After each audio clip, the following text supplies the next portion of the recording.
और भाजपा ने कानपुर को बदनामपुर बना दिया। और एक घटना नहीं है जिसकी वजह से मैं ये बात कह रहा हूं आपसे।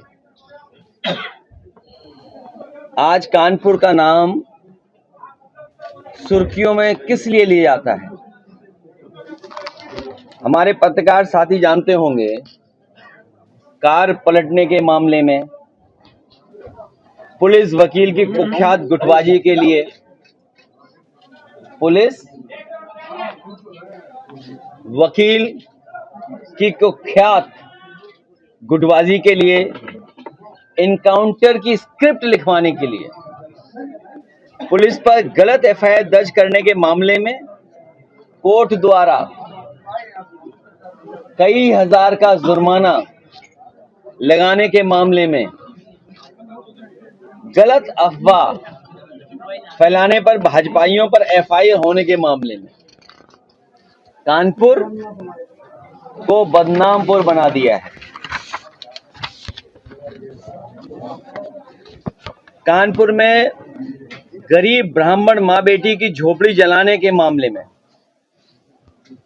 सीएमओ द्वारा डीएम के खिलाफ प्रेस कॉन्फ्रेंस करने के भ्रष्टाचार के मामले में, लाल इमली बंद होने के लिए, जबकि लाल इमली या यहाँ की अपनी मिल्स का एक अपना पहचान थी और मैनचेस्टर ऑफ इंडिया कहा जाता था एक समय पर।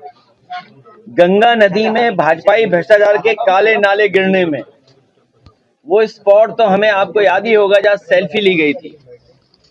लेकिन गंगा नदी में भाजपाई भ्रष्टाचार के काले नाले गिरने में कानपुर की पहचान नहीं हो जाम से। हम तो चाहते थे कानपुर देखते हुए आते, लेकिन कानपुर में हमारा रूट वो रास्ता निकाला जिसमें जाम न लगे, हम फंसे नहीं। तो लेके गए, फिर लेके वापस आए, फिर लेके आ रहे हैं। नाम बदलने वालों का बस चले तो स्मार्ट सिटी कानपुर का नाम जामपुर कर दें। कानपुर प्रशासन को तो लगता है मोतियाबंद हो चुका है, उसका ऑपरेशन जरूरी है, क्योंकि जाम ही नहीं दिखाई दे रहा है।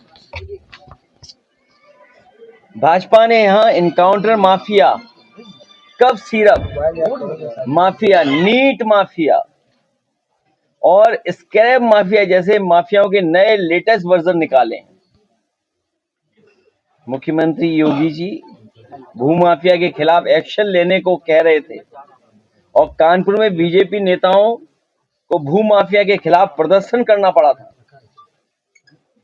भूमाफियाओं के चक्कर में यहां कई दुकानें, कई चीजें गिराई जा चुकी हैं। जब कानपुर के बारे में लोगों की ये राय होगी तो यहां कौन निवेश करेगा? और जो इंफ्रास्ट्रक्चर देना चाहिए था, आपको याद होगा, इंफ्रास्ट्रक्चर में सबसे महत्वपूर्ण बिजली, बिना बिजली के कोई कारखाना नहीं लग सकता है। पनकी का कारखाना, ऊंची ऊंची चिमनी आपने देख ली होंगी, और निवेली लिग्नाइट का ये वो कारखाना घाटमपुर में लग रहा था जिससे न केवल कानपुर बल्कि उत्तर प्रदेश और देश को बिजली मिलनी थी और सस्ती बिजली मिलनी थी। आज बिजली की कीमत क्या है जो आपको हमको चुकानी पड़ रही है? मैं फिर कहता हूं कि कानपुर में सबसे ज्यादा गुंजाइश है कि जहां उद्योग, कारोबार या बड़े पैमाने पर निवेश आ सकता है, क्योंकि इकोसिस्टम और उद्योग कारखाने या पहले से हैं।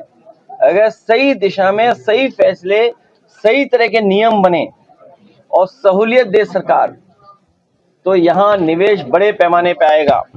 मैंने फिर पिछली बार भी कहा था, जब मैं आपके कानपुर में के बगल में कार्यक्रम करने आया था, कि इटावा, कन्नौज और कानपुर मिलाकर के ट्राइंगल ट्रेड के नाम से इस क्षेत्र को विकास कराने का काम हम लोग करेंगे। और लखनऊ में जो गोमती पे रिवर फ्रंट बना है, उससे बेहतर रिवर फ्रंट गंगा पर हम लोग बनाएंगे समाजवादी सरकार में।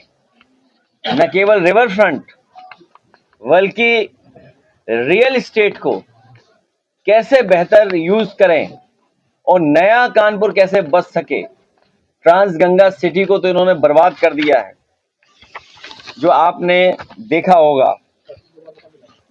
लाल इमली फिर से गुलजार होगी, मिल्स को फिर गुलजार करेंगे।